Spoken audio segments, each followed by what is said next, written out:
Hello people of the internet, welcome back to my channel, or welcome to my channel if you're new. So at the end of every single true crime video, I like to leave the opportunity to say, leave a comment down below of cases you think should be heard / you want to hear talked about. My whole big goal with doing that is to be able to take on cases that didn't get enough media attention, didn't receive justice, or were just treated poorly. With all that being said, I received my very first suggestion, but before I get into the murder of Layne Edward Schneider, I would just like to give my condolences to the family, and I'm honored to do this video for Layne, and it pains me so much that this case is unsolved, and it pains me even more that it's partly due to the fact that it was just treated poorly by the justice system. We live in a society with a never-ending cycle of injustice, and it's exhausting. I would also like to say thank you for the opportunity to be talking about Layne, and I hope I am able to help in any type of way. Layne Edward Schneider was born on July 2nd, 1990 in West Union, Iowa to Susan White and Edward Schneider. A couple months after his birth, he was baptized on November 25th, 1990, and a couple years later on April 10th, 2005, he was confirmed at West Claremont Lutheran Church.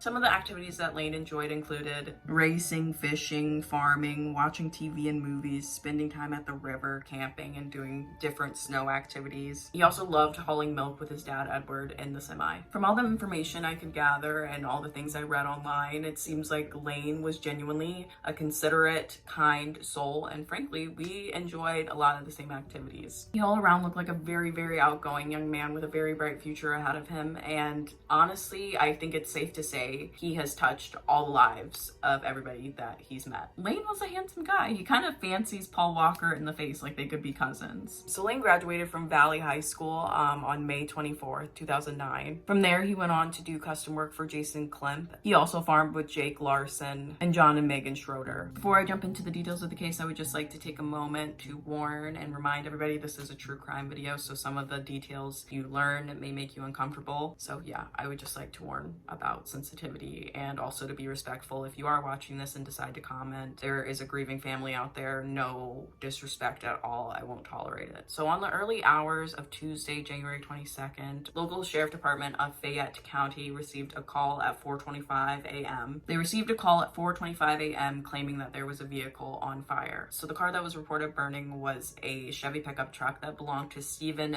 Bilgen. So when the police and the fire department show up, they have no idea that there is a body that was in the car.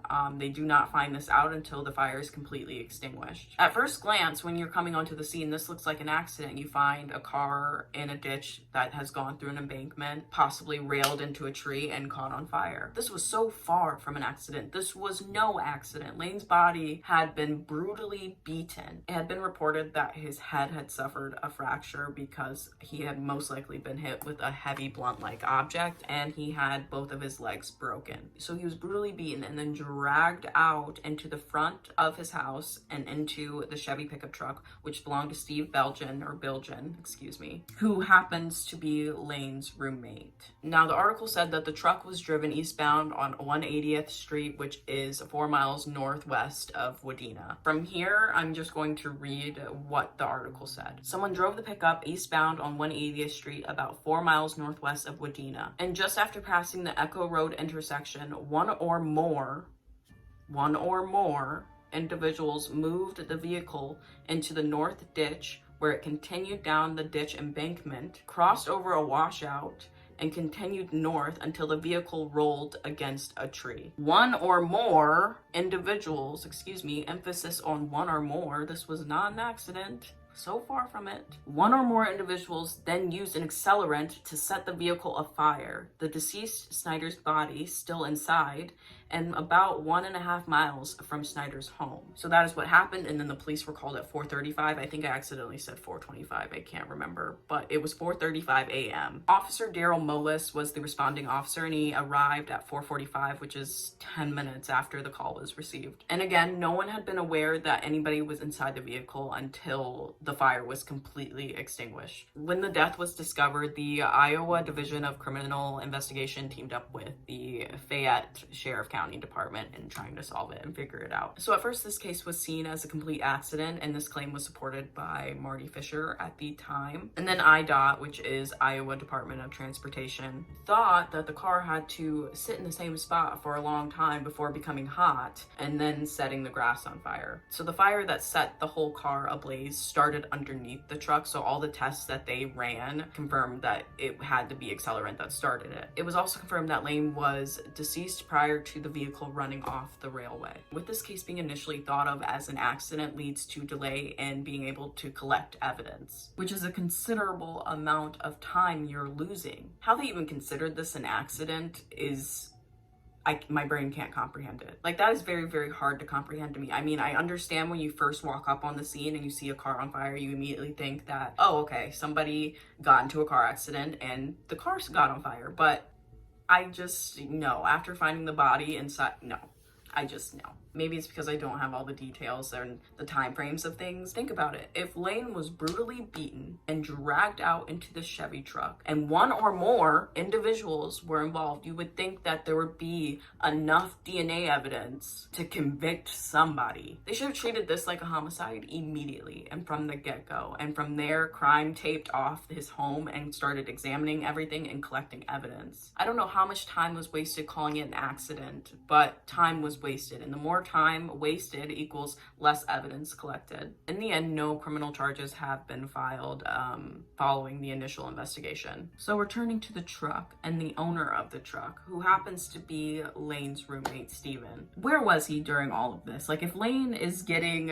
beaten in the home and assaulted, you would think he would have heard something, especially considering the size of their home and probably how close their rooms were to each other, let alone the living room. It was reported that there were several people in the home that night, at least 3 people, which included Layne, his roommate Steven, and a sleepover guest who possibly could be Steven's girlfriend. It was very unclear. Her name is Candace Geraldman. I don't get how they didn't witness anything or hear anything, and it's really hard to believe. But then I read a comment somewhere where it said this woman claimed that her husband lived there before the incident happened, and I'm not sure the whole time frame because it wasn't that specific, and I'm not even sure if this is true.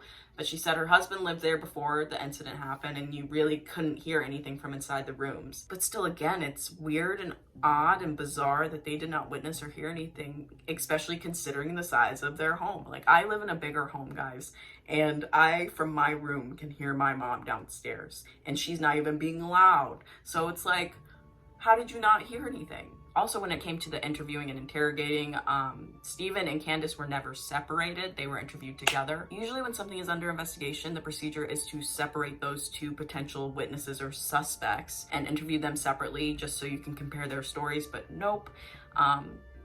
They didn't do that. Not doing this practice and interviewing them together potentially gives them the opportunity to have the same narrative, and it's, yeah, it's just another... Yeah. Hearing the details of the case and the death and murder of Layne, I honestly think that this was personal and it had to be somebody that knew him. First thought in my mind was the roommate. I thought the roommate had to be involved in some type of way because 1, it was his car. 2, I still can't wrap my mind around him not being able to hear anything. And if the roommate hadn't been involved in any way and it's somehow been true, then it had to be someone that knew Layne. Now, I stated earlier that there were no criminal charges filed following this investigation, but when the criminal charges were not filed, Layne's family went ahead and tried to file a civil lawsuit. They filed a civil lawsuit on Wade A. Length. His name is on public record. You could find the papers online. As far as I could tell, Wade is who the family believes is responsible for Layne's death, and this civil lawsuit was filed April 5th of 2017. The lawsuit alleges that on January 22nd, 2013, defendant Wade A. Length maliciously, intentionally, and unlawfully caused Layne Schneider's death.